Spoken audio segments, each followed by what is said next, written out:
नमस्कार. सानिक रंग मी लीना बेगमपुरे तुमचं माझ्या चॅनलमध्ये मनापासून स्वागत. आज आपण एका अशा वनस्पतीचे गुणधर्म जाणून घेऊया की जी वनस्पती जे पानं, त्याची बिया, त्याच्या मुळ्या सगळं औषधी गुणधर्माने ठासून भरलेलं आहे. त्यामुळे त्या पत्रींचा उपयोग अगदी आपल्या गणपतीच्या पूजेमध्ये, हरतालिकेच्या पूजेमध्ये, बऱ्याच ठिकाणी गौरीच्या पूजनामध्ये त्याचा समावेश केला जातो. इतकं त्याला उच्च स्थान दिलं आहे.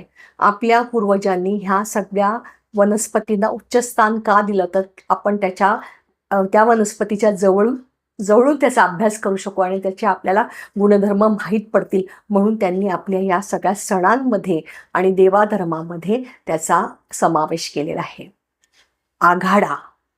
आघाडा याचं नाव आहे आघाडा. संस्कृत याचं नाव आहे अपामार्ग आणि हिंदीमध्ये त्याला चिरचिटा असं म्हणतात.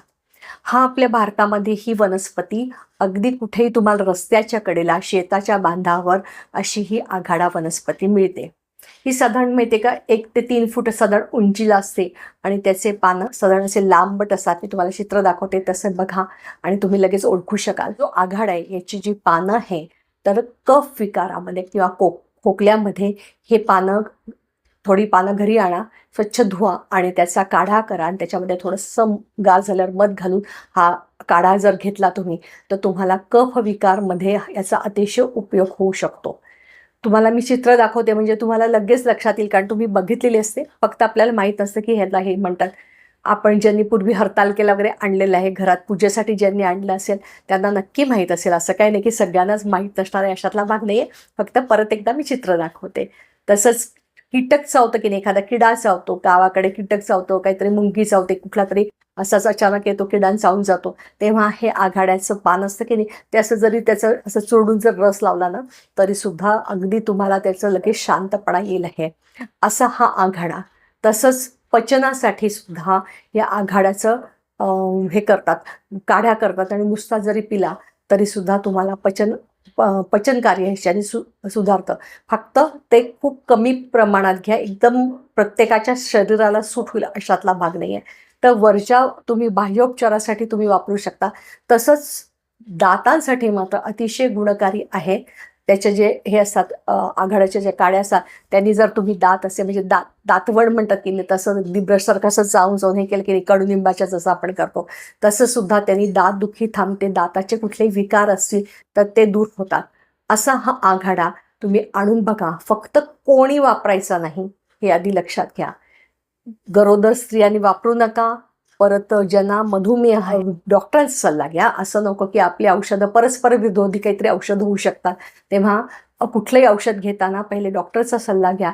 हे मी सर्वसाधारण लोकांच्या दृष्टीने सांगते. पण अजून एक उपाय सांगते की ह्या पानांचा हे केलं की थोडंसं चटणीसारखं करायचं, त्याला थोडंसं गरम करा आणि जिथे तुमचे संधिवात आहे किंवा जिथे सूज आलेली आहे तिथे त्याचा लेप लावा आणि अलगद पट्टी बांधून ठेवा. तर त्याची सूज कमी होईल आहे आणि जे दुखतंय म्हणजे तुमचे जे संधिवातामुळे जे दुखणं आहे ते पण दूर होईल आहे. ह्याच्यात म्हणजे तुम्हाला ॲलर्जीचा वगैरे प्रश्न येणार नाही. फक्त मी परत सांगते की पोटात घेताना मात्र डायबिटीसच्या लोकांनी आणि प्रेग्नंट बायकांनी म्हणजे गरोदर स्त्रियांनी घेऊ नका. त्याचा सल्ला घ्या, कारण काही वेळेस औषधं परस्पर विरोधी होऊ शकतात. आपण म्हणतो की ही काय आयुर्वेदिक आहे आणि या जडीबुटीने आपल्याला काही हे होणार नाही, तर असं नाही. काही वेळेस परस्पर विरोधी औषधं घेतल्याने आपल्यावर दुष्परिणाम होऊ शकतात, तर ते आपण टाळले पाहिजे, काळजी घेतली पाहिजे.